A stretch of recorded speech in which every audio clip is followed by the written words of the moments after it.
সেই মবের সাথে বাংলাদেশ জাতীয়তাবাদী দলের যে কমিটি এবং ছাত্র রাজনীতির কোনো সম্পর্কই ছিল না। তাদের বিরুদ্ধে প্রতিবাদ জানিয়েছিল সাধারণ শিক্ষার্থীরা।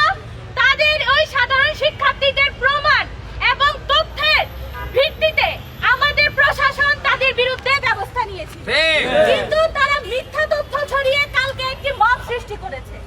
এবং এই মবের মধ্যে উদ্দেশ্যটাই ছিল এই ক্যাম্পাসকে অস্থিতিশীল করা। যেহেতু ঢাকা শহরের আর এই ক্যাম্পাসটি ব্যতীত আর সব ক্যাম্পাসে এই যে শিবির একটি অবস্থান করতে পেরেছে, তিতুমিরে পারেনি, তাই মেয়েদের হলগুলোকে তারা খারাপ অসৎ উদ্দেশ্যে ব্যবহার করছে। তারপরে বলতে চাই ছাত্র রাজনীতির উদ্দেশ্যে, কিয়ামতের আগ পর্যন্ত রাজনীতি থাকবে, রাজনীতি কেউ বন্ধ করতে পারবে না। আমার জায়গা থেকে আমি বলে দিতে চাই, হলে কোনো প্রকার প্রভাব কেউ খাটাবে না, কেউ কারো সাথে খারাপ আচরণ করবে না।